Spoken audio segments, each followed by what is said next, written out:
Hi, I'm Andrew Spieler, And I'm Mary Hope Rennie. and you're watching or listening to Behind the Sign, real stories from real estate. Welcome, everybody, back to another episode 37 of Behind the Sign. And Mary Hope, would you like to kick things off by introducing our special guest today? Absolutely. This is Jennifer Frost, one of our agents and also our broker in our London area office. So welcome. Thank you. Jennifer, you just got into real estate about a couple of years ago, right? It was like earlier this spring, wasn't it? That you yeah, started? 1985. Okay. So 40 years this year.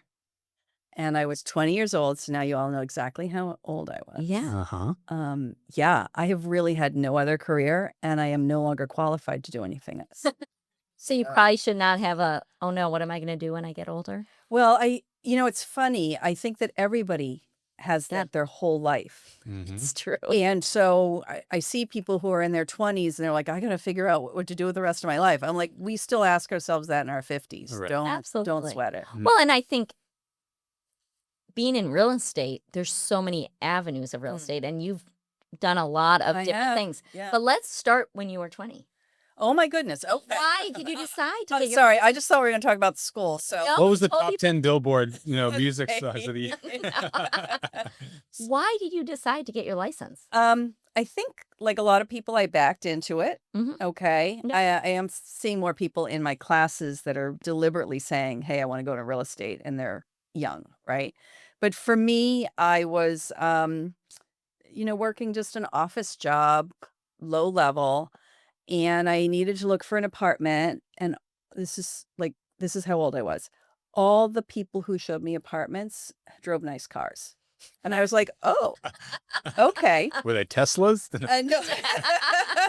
And I thought, well, when I'm married and I have kids, maybe I would like to sell real estate, because this was my perception. It was something that moms did, Mhm. right? Interesting.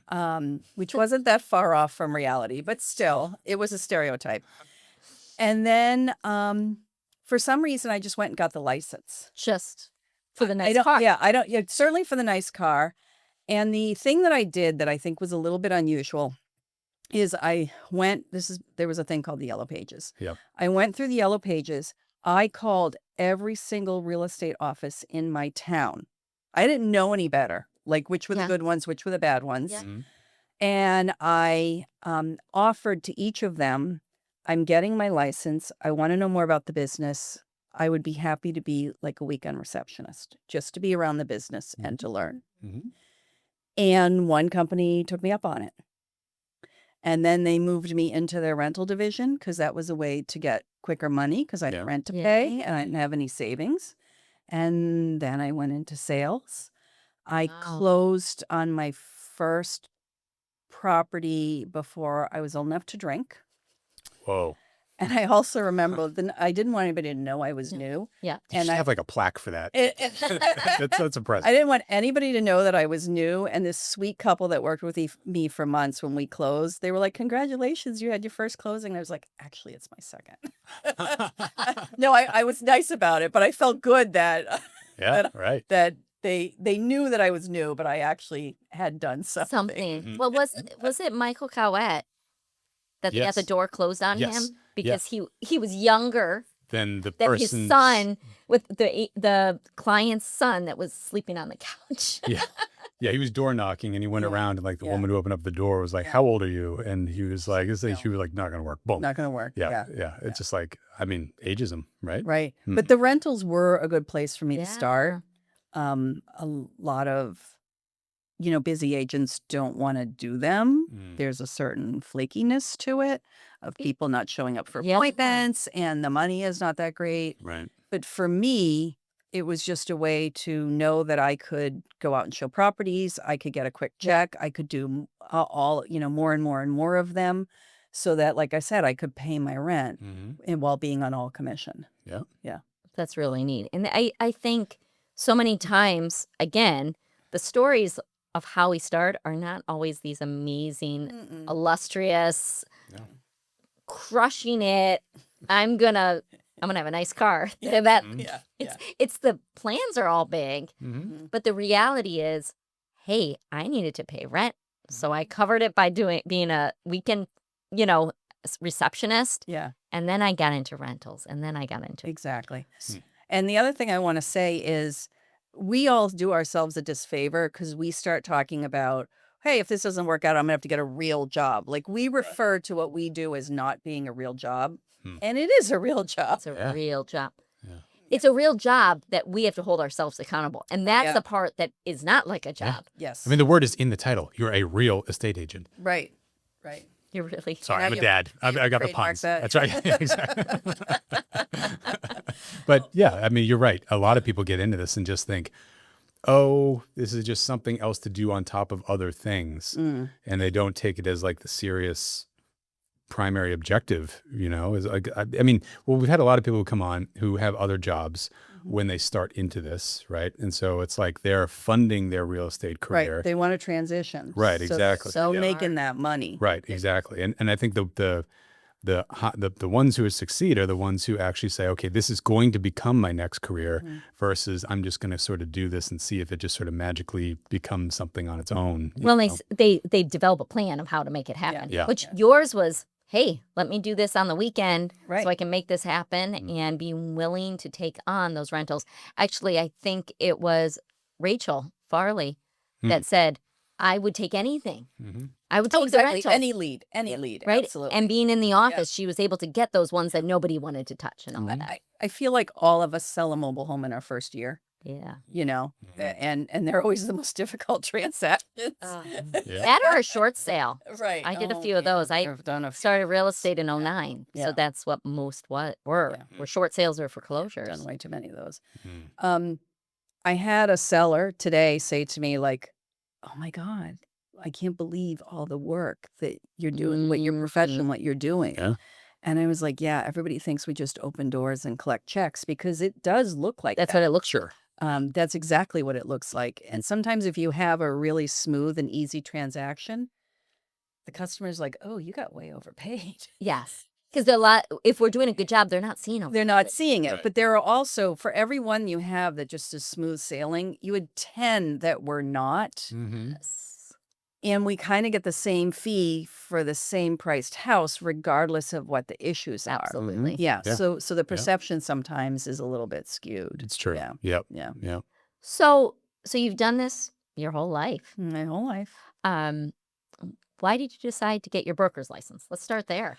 So that also. Oh, good. You kind Uh, of fell into that one. I got that. You could get your broker license. I started in Mass after you'd been a salesperson for a year.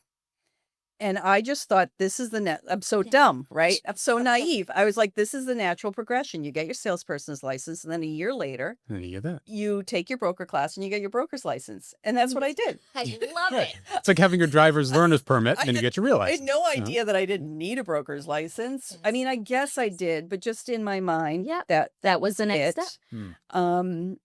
And so that's what I did. And then I didn't really use my broker's license until probably I'd been in the business 30 years. Yeah. I don't always know all the timelines, but yeah.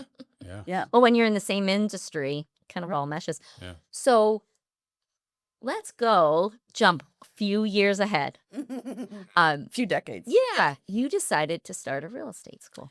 Yes, Why? I decided to start a real estate school. Oh my God, none of my None of her motivations or her life choices. none of my paths are that deliberate, but they all grew from a Cool.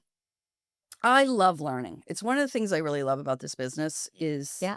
you will learn something every day. Yep. Like it'd be hard not to. Yes. Okay. And I love learning, and I love also educating and explaining. Like the way I process to learn something is to be able to explain it to you. Right. God bless you if you listen to me, right? So why not do that? And I had done training along the way within the real estate companies that I was with. I would do some training internally, and even public speaking. I would do a little bit of conference type stuff. At one point, and I remember that this was 2001 because I was going through a class that was once a week. It was over several weeks. And 9/11, we learned about it on the coffee break during class. So I Wow. know absolutely crazy? what year That's where that you was. were. That's where I was. So I don't remember which week it was, but one of the things we had to do was write down our goals.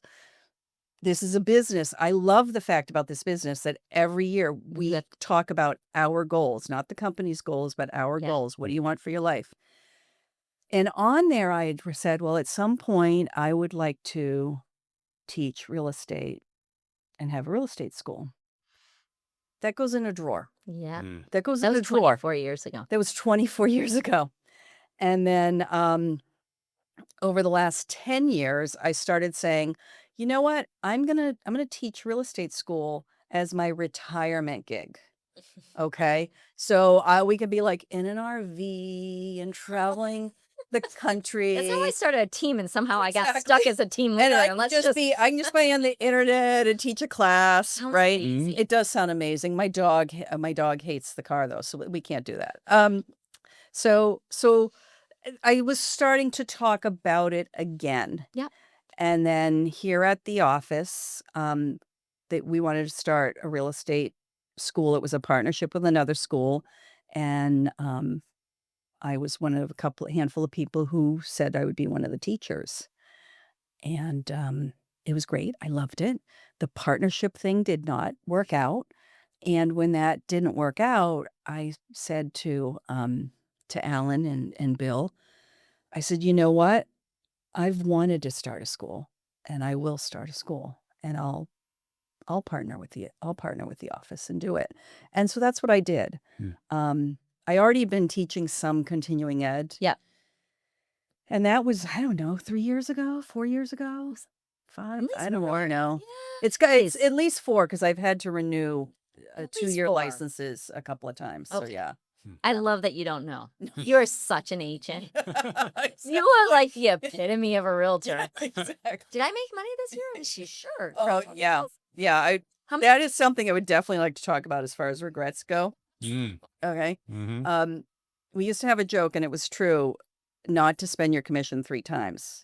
And I Mm. worked with an agent who was a very top producer, but he did this every time, and he would just get in a hole every time. But the thing is you write a contract, and you're like, oh, I'm going to make Gonna this make- much money, and you spend it, right? Huh. And then you close on it, and you're like, oh, I made this so much money, and then you spend it. Ah. And then afterwards, you're like, I just had a closing for that much money, and you spend it. Huh. And I don't do that. Mm-hmm. But I really, really, really am still to this day not good about paying ahead to the IRS. Mm. You mean estimated tax payments? The estimated taxes. I do it haphazardly. Yep. It's on my calendar. I know it's supposed to happen, but I do it We all know haphazardly. what we need to do. I'm like, oh, let me just send a couple of thousand to them. Yeah. At any date, any time, whatever. Mhm. And That's a good faith payment. It shows. and the justifications, we're such good salespeople that we sell ourselves on stuff. And I'm always like, I don't have to take any out of this check right now because I have that closing coming up. Mm. Mhm. And so every year I get this huge bill. Mhm. And then my solution to everything is I'll just go sell another house. So I just go sell another Isn't that house. amazing that we can do that when It we is decide really we need pretty to? cool. So I go sell another house to pay that, Mhm. which means I didn't send anything ahead. That is it for the next one. Yeah, I It's a need vicious cycle. Do as Jen Dyers. I need- Do what she I said. need your husband, the spreadsheet guy, Yeah. Mhm. to work with me. So Yeah, and my speaking husband. of which, yeah. I did not do taxes well It's hard.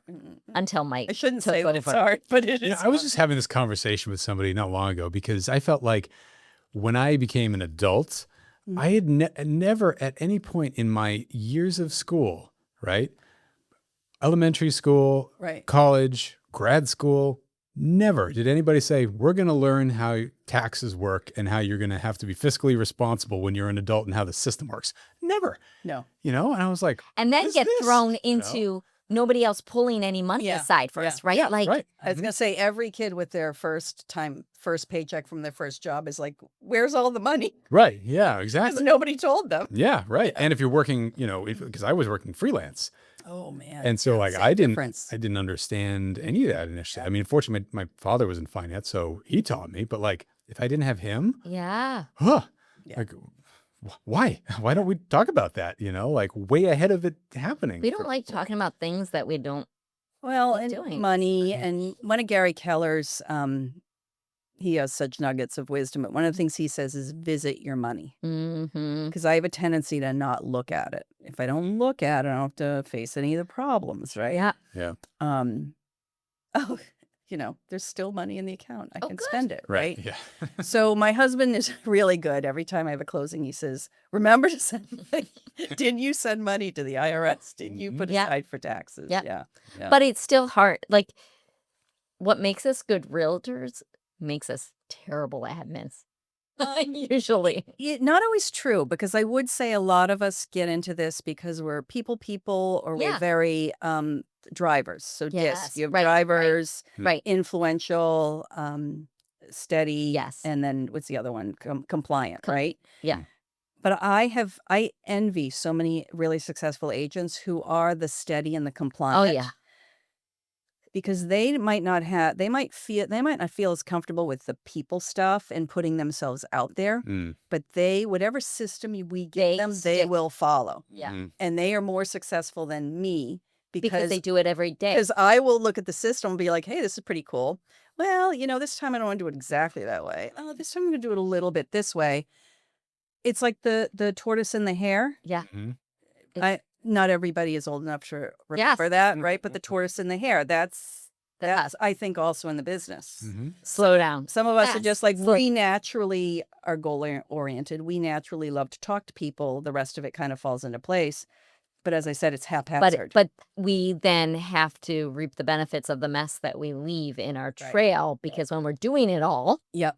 we're not focused on the details. Well, and any entrepreneur, regardless of whether you're in real estate or any industry, it's like everybody has their different strengths and their weaknesses, right? And it just depends on in this industry, you've got to be at least somewhat socially adept and have the level Yep. of emotional intelligence in order to interact with your client, right? Yeah. And that's great. And some people really excel at that, but they're terrible with the paperwork. So then they supplement their weakness with somebody who does Yeah. that, right? And that's how you grow, Yeah. So you hit a cap. At least you have your husband reminding you. Exactly. See, And so with the new agents or people Yeah. getting into the business as part of the school, I like to say you have to wear all the hats. yeah. So you are an entrepreneur. Yeah. It's like having a food truck. And so you have to buy the food, prepare the food, Sell the food. sell the food, clean the truck, put the gas in the truck, Yeah. bring the money to the bank, everything. Everything. Yep. And yet most successful food businesses are a restaurant Yeah. where they have Step. somebody does the ordering and manages the staff. Somebody does the cooking. Somebody waits the table. Somebody does the dishes. Somebody greets the people and brings them in. Yeah. Somebody is the bartender. Mhm. Our team systems are where people have their roles. Yeah. And it means that for every meal that gets sold, that's got to be split up among everybody else. Right. And I think we get caught up in our businesses saying, hey, if I have other people, And make less. I make less. Mm. But that's not, it could be true. It needs Well, I to be think- managed well, right? Well, from what I take, it's when you start growing like that, you have to expect a 15 to 20% drop in revenue Yeah. because of cost, but then you regain it twofold Right. within a certain period of time, depending upon the Yeah, industry. right. It's like, One step back, two steps right. forward. Yeah. Mhm. Yeah. Yeah. I love a cliche too. So let's pretend Yeah. we're a person just thinking about that inkling of maybe I'm going to get my license. Maybe real estate agents drive nice. Oh, Right. I want a nice car. Let me look at getting my license. So I could they're, be in it all the time. so they're going to Google and they're going to find you. Mm-hmm. And so what are they going to do? What does that look like? Let's pretend they don't know yeah, anything. Yeah. So usually the first thing they ask is how do I get into the business? And we start off by saying, you need to get your license. It's consumer protection. We are dealing with people's biggest asset most of the time Mhm. and the biggest debt that they're going to take on most of the time too. So it's kind of serious. And there's a little bit of health and safety too. You don't want to move somebody into a house that is unsafe, right? Mm. So it's a licensed profession. And so that's the first step. And the licensing part is an exam and a class. So in New Hampshire, you need to take a 40-hour class, live instructions. Other states will allow you to be like you study online with video Yeah. recordings and stuff. No, New Hampshire, it's got to be a Live. live class. Ta-da! Ta-da, 40 hours live class. Stuck with Jen. stuck with me. So I do it. A lot of all pre-licensings also do this way. I do it over 10 classes. So Yeah. we do 4-hour classes. It's a That's a lot. lot. Yeah.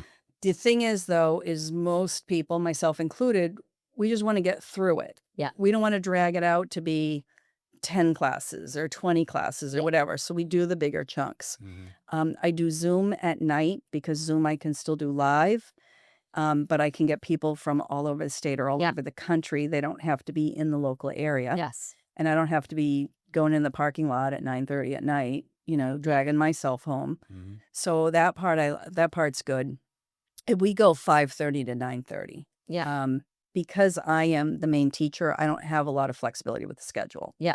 There are definitely other schools and I'll help people, I'll point them in that direction if they want to do like morning classes or something like Yeah. that. Once the classes are completed, okay, then what the student would do is they will apply for their exam. You have to have your certificate that you've taken the course. Every state is different, but New Hampshire is you need to take that exam within 6 months of your first class, Yeah. not your It makes last it class. so complicated. It gets so complicated. It's so complicated. There are 3 clocks actually. Yeah, I keep on. I Yeah. feel like I get it, and then all of a sudden, No. so you have to take the test 6 months from your first class. Within 6 months. Within 6 months. Yep. Okay. And then once you submit your exam candidate application. Yeah. And you're approved as an exam candidate because they've seen that you've taken the class and whatever other information they need. Once you're registered, you have to schedule within 3 months of that date. So you have 2 clocks that are overlapping there. Should you not pass the exam and you need to retake, the date of your first exam resets you to 6 months. So any retakes you do within 6 months. So these all overlap. Yeah.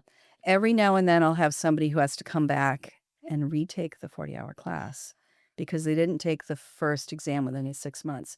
If you take the first exam within the 6 months and you're Then- unprepared, you just bought yourself another 6 months. Like don't Don't run wait. away from it. Yeah. My recommendation is take your exam within 30 days. Yeah.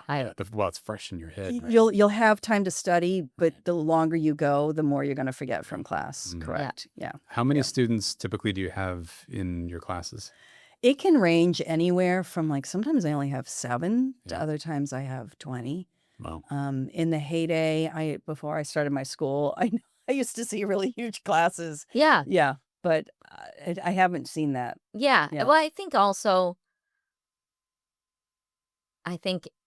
by the time they get there, they're like, okay, we filter out people before they even get there. Yeah, So, I think we are doing a good thing for people by saying, understand something about this business Yeah. before you just jump in and get Yeah. your license. Yeah. well, I think, and we do career nights, which I think really helps because there's does, so many yeah. people thinking about it. But the reality is, it's your own business. They see people with nice cars. It must be look at. Yeah. They show houses and they. HGTV, people look at 3 Yeah. houses and they pick one. Yeah, which is all scripted and staged. Everybody, it is scripted They and have already- staged. I can 100%. tell you Yeah. from They've already personal closed on it. experience. They've already closed on Yeah, the property. yeah, exactly. And they get paid nothing to But do they it. did us a favor too, because now buyers come to me and they think they're going to see 3 houses and then pick one. Right, yeah. Instead of the 8 to 30. 10 average that they see. Yeah, right. Or 30 or The last couple of years, they have to write 10 offers to get one accepted. Mhm. So yeah, exactly. exactly. So in the classes, Mhm. where are you seeing? Are most people coming into real estate with other full-time jobs? Or where are they coming I from? see absolutely everything. Mm, I see people who are just coming out of high school and saying, I don't want to go to college. I want to go into real estate. I see people who are in college and they're like, I'm not sure that I really want to go into a 9 to 5. I think I would like to get into real estate. Or I'm learning about finance in school and I want to invest in real estate. So I want to get my real estate Mhm. license. We see a lot of people who are switching careers. Okay. They're in a career, it's not satisfying, or there's layoffs or whatever. So we get career switchers.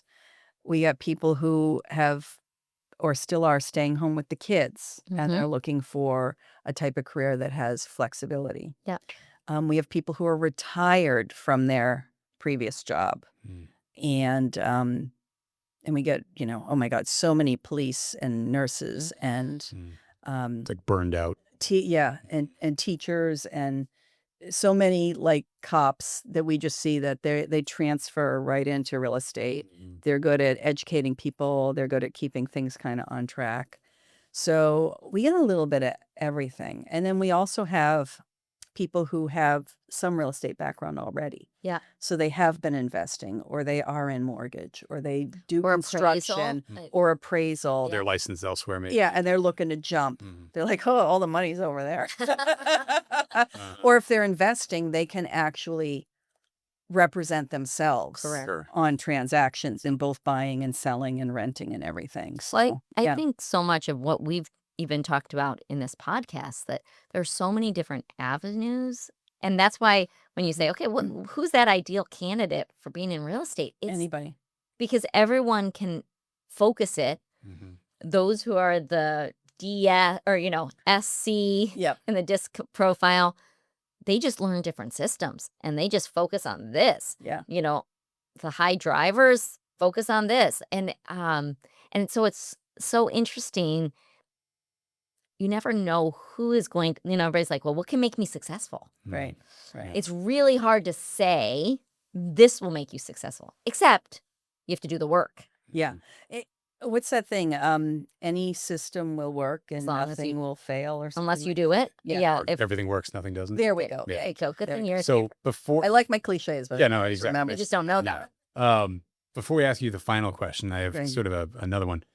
In the world of real estate education, do you have any sort of like insight or forecasting to sort of what the industry is predicting as far as like how many new licensee applications there are going to be in the next 10 years or anything like that? Is that something that's like, No, known or not? I don't. I do belong to the National Real Estate Educators Association. Mhm. But I haven't seen them make those kind of Yeah. forecasts. I will say that most of the real estate education across the country is like these big companies. Mm, And it's all online Right. and they have their system and then they just adapt it to the different states. Mhm. New Hampshire, because of the way our laws are written and their emphasis on the live instruction, Mhm. and because we only license typically like 800 people a year. mm. So Is that compared to how much other, it is? yes, compared to other states, that's like a little drop in the bucket. Hmm. So we don't have as many of those big players coming in and doing real estate education here. They do some continuing ed, but they don't really do Right. the pre-licensing. Do Yeah. you offer any sort of education that, because I remember like when I was taking my class, everything you're learning about obviously is important, but does it actually apply to Yeah. being in the industry and in the business and all the sort of, Not a bit. tangible stuff? No. Do you 20%. Right, yeah, 20%, right.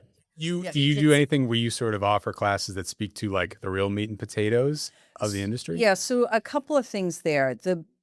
The course itself and the exam itself, it is about consumer protection. So it's not going to tell you how to make a sale, Right. how to show a house, how to write a contract, any of that. Yeah. I do incorporate in my pre-licensing, even though it's not on the exam, when we talk about buyer or seller representation, I show them and we walk through the local form. The same thing with a purchase and sale agreement, because there's going to be general contract and real estate contract questions on the exam.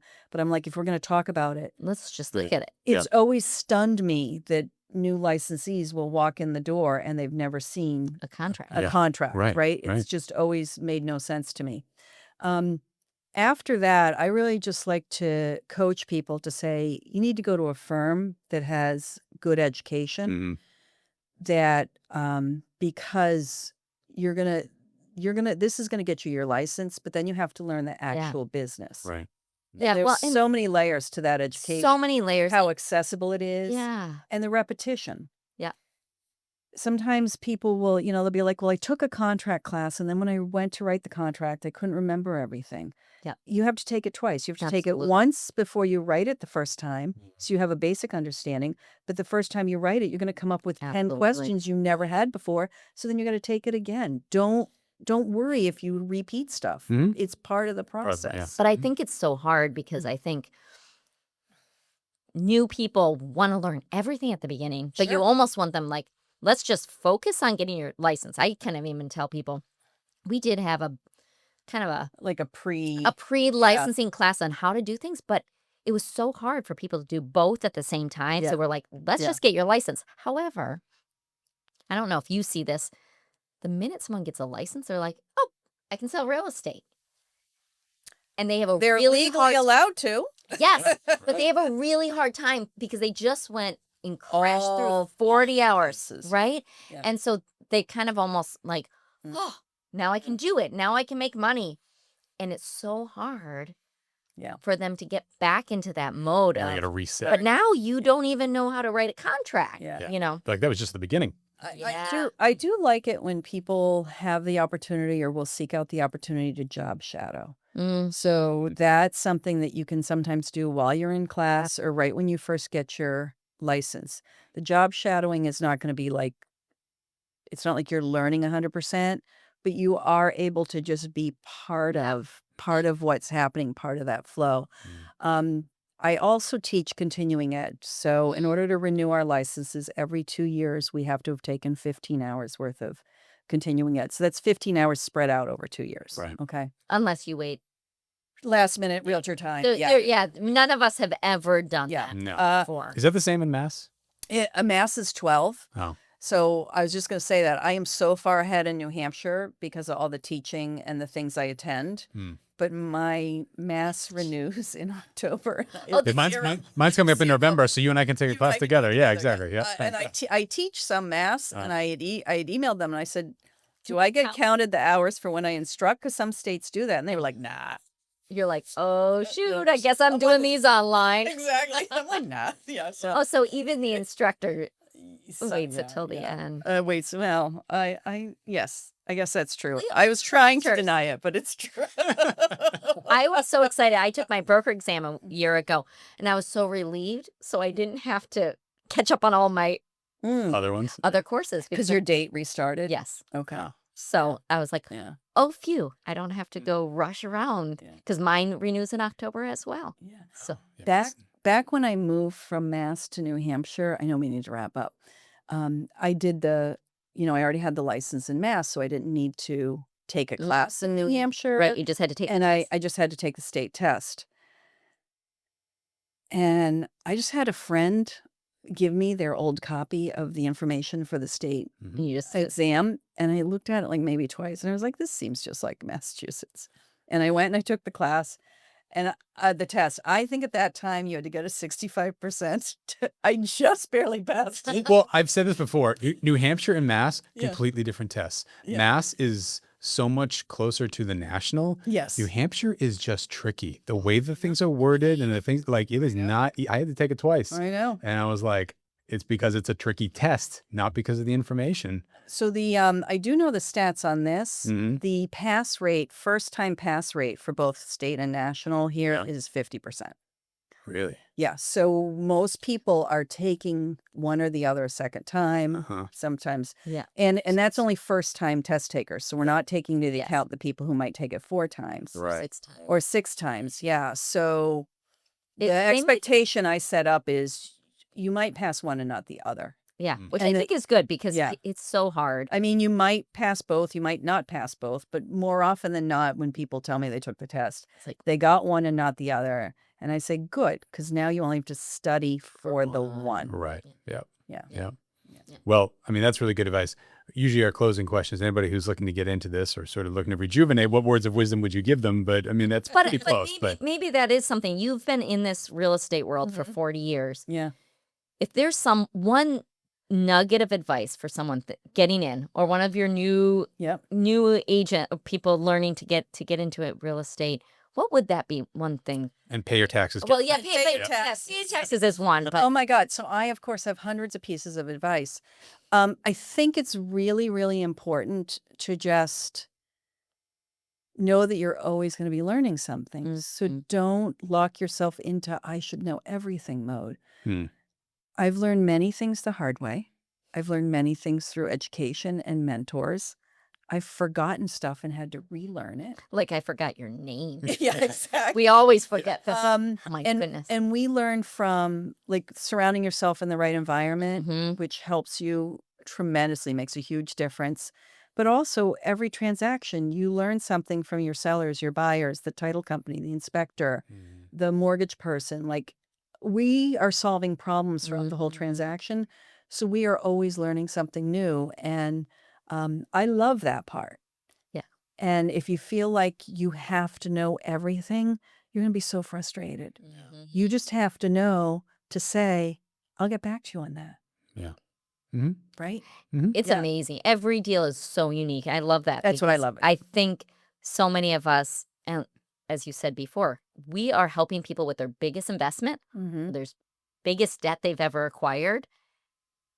We are not supposed to be all knowledgeable on this. Yeah. There's always, but if you don't surround yourself with people that you can go reach out to and ask and learn, it's going to be a tough business. And it's emotionally rewarding because it's usually a big life step for them too. Yes. Whether it's their first house or their family has grown or their family has shrunk and now they're downsizing or they're retiring. You know, sometimes it's a negative reason, but most of the time it's a step forward in any way, right? It's Even if it's a divorce and it's a painful thing, it's still a step forward into the way that they want to go. And so it's very rewarding for me to see that I've helped them make that transition.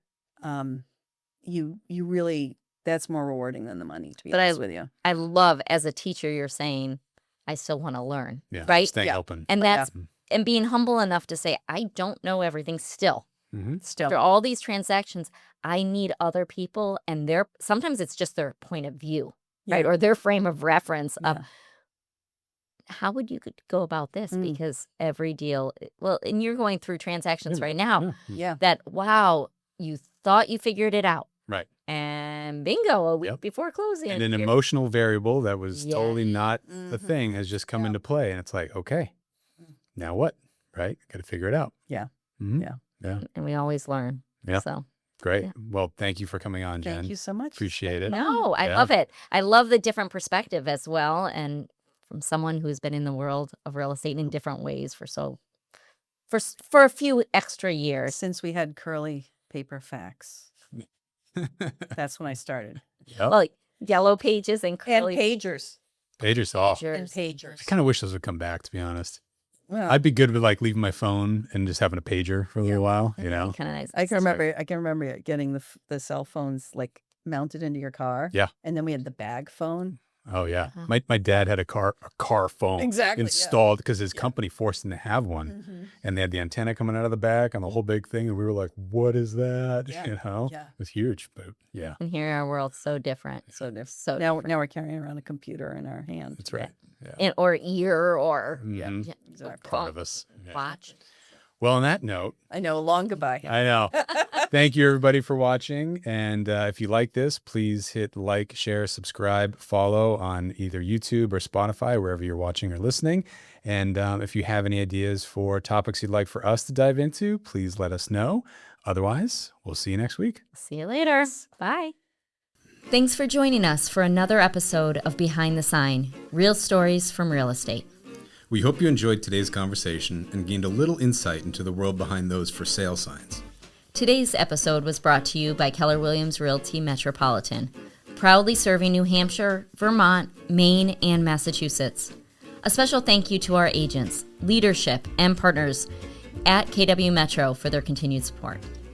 And thanks to you, our amazing listeners and viewers. Be sure to like, share, and subscribe so you never miss an episode. Leave us a review or comment. We love hearing your feedback, and it helps more people discover the show. And if you have a real estate story you'd like to share or a question you want answered on a future episode, reach out to us at metro.kw.com or find us on Instagram, handle at KWMetroNH. Until next time, we'll see you Behind the Sign.